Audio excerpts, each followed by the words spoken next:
Hey there, Sharon Horne-Ellstrom here. Welcome to day 2080 of What Shipped and Out, documenting my journey. Originally, as I jumped online from the offline world, spent over a quarter century in corporate America in some really cool I'd say some of the best organizations on the planet, both privately held and uh, I don't know, probably Fortune 50 for sure, as well as some smaller privately held organizations. Actually, not small, big. Back then, $100 million plus companies. And I learned a lot. Well, I simultaneously had my own businesses. I started my first business when I was 13.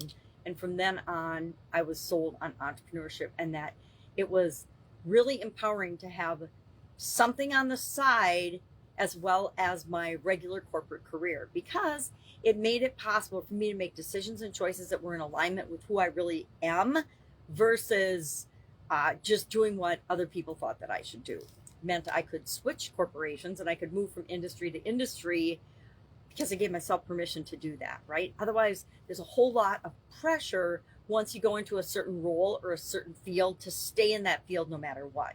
And I got that pressure in my first corporate job. I stayed there about 5 years, but I had always wanted to not just stay in engineering and management. I wanted to be in manufacturing leadership, but I also wanted to learn about the marketing side of the business. And in that corporation, that wasn't an option. You were on either the engineering track, the management track, or the sales and marketing track. There was no crossing over until you reached like the senior vice president level. And I wasn't willing to wait that long before I could learn all the different skills that I wanted to have to help me in my own businesses as well as the businesses that I worked for. So I've had a different type of career than a lot of people have. I'm sure there's other people that have had a similar career path to me, but mine's been different and unique because I chose to pick and choose the parts that I liked about different areas of life and build on those. And then the things I didn't like, I just decided I wasn't going to do anymore, if that makes sense. It's kind of like cleaning the bathroom. I don't like cleaning the bathroom. I don't know. It's just a thing I don't like doing. Maybe because we had lots of bathrooms in our house when I was a kid, and we all had to help with chores and clean the bathroom. And that was my least favorite thing to do. I would rather go out and shovel the stalls in the barn than clean the bathroom. So now I don't clean the bathroom, right? I hire somebody to do that for me because I don't like doing it. So I learned and gave myself permission a long time ago to not do the things that I don't like to do. Now, there's still things we have to do that you might not love to do, but we can change our perspective on how we look at those things. Like, you might not like to brush your teeth or go to the dentist, but there's things we need to do to maintain a certain level of health and hygiene, right? So today, our idiom was one that's very interesting, and I have some personal history with this one in terms of some of the biggest lessons I've had to learn in my life kind of come out of this idiom. It's ask me no questions and I'll tell you no lies. And it's very old. It's from the 16th century. It's been used by playwrights. John Gay in 1728 used it in the Beggar's Opera, and then in 1773 it was in a playwright Oliver Goldsmith's She Stoops to Conquer, and then Charles Dickens' chapter 2 of Great Expectations, as well as Proverbs and the Bible, etc. It's been around for hundreds of years because probably people have been telling lies or not asking questions since humans have existed, right? The cavemen and cavewomen, the caveman didn't come home one night, so the cave woman probably just didn't ask, right? She figured he was out hunting or something. Who knows? I have no idea. But for a long time, people have been telling fibs or not asking questions. And I've, had a bad life partner, bad business partners, and that's on them. It's really them because they chose to behave in ways that were unacceptable and immoral and unethical. But it's also on me because I did not ask or investigate thoroughly enough the right questions at the right time, right? Whenever you get suspicious, you make excuses for people that you care about. And as you're making those excuses or giving them the benefit of the doubt, chances are it's because you don't want to know the answer. I know I was totally guilty of that. I didn't want to know the truth or the real answer. Or I didn't want to think that somebody was behaving in ways to hurt me, because we think people that love us are there to help and do the right thing, but everybody isn't, right? Everybody's got their own agenda. Everybody's got their own thoughts and beliefs and experiences, and they work off of those, not off of what we think they should be. So I think it's a great idiom. I think it's a great reminder on both sides of the fence. Number one, be honest, be authentic, be true, and tell the truth. And if you want to do something that is, not going to be in alignment with the person that you're with, just cut it off with them and then go do your thing.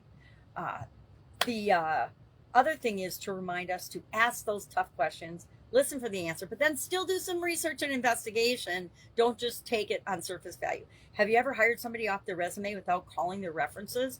If you have, and they weren't who they said they were, shame on you. Shame on them for lying, but shame on you and your organization for not doing your homework and doing your due diligence. If you've ever made a bad investment, and I guarantee I am guilty of this, because I didn't do or didn't have access to the information I needed. And instead of saying no, you don't want to miss that opportunity. So you jump on the bandwagon only to find out that what was presented, what looked good on paper, was not what was really going on in the organization.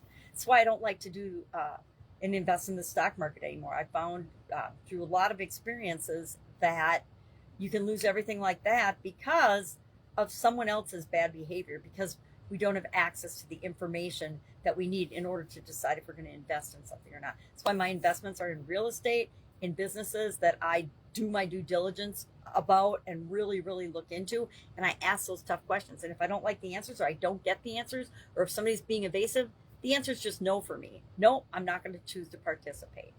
So, good idiom to remind me to ask the questions and then continue to do my homework and dig.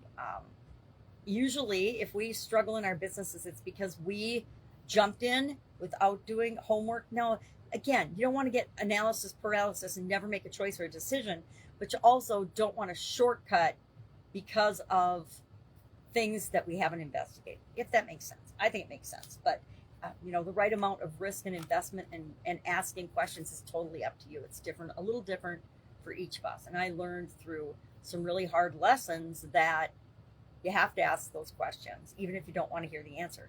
And probably if you think you don't want to hear the answer, it's even more important to ask the questions. I guess that's been my lesson learned. What do we got today? In this year's annual challenge, we are talking about contribution and how we impact the world outside of us, what's bigger than us, our legacy, what we contribute to, how we want to show up in the world. How do we decide if we're going to make the world a better place because we've done here? I personally work with people and believe that we all want to positively impact the world around us and at least the people we love and care about, right? And that's contribution too. Sometimes people think, well, if I'm not donating X amount of dollars to charity or to my religious faith or whatever, then I'm not contributing. And that's poppycock, right? Number one, there's a lot more ways to contribute than money.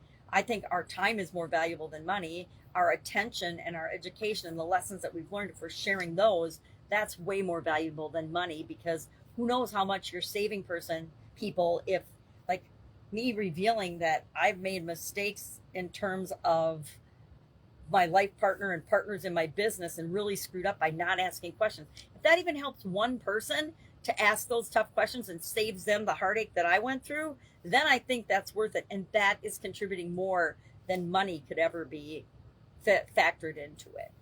All right, that's it. You can ask me anything, by the way, any questions, anything you want to know, ask. You might not like the answer, but I will tell you based on my experience, because that's all I can tell you. I don't know what your experience will be or has been, but based on my experience, this is what happened when I didn't ask the questions. This is what happened when I did.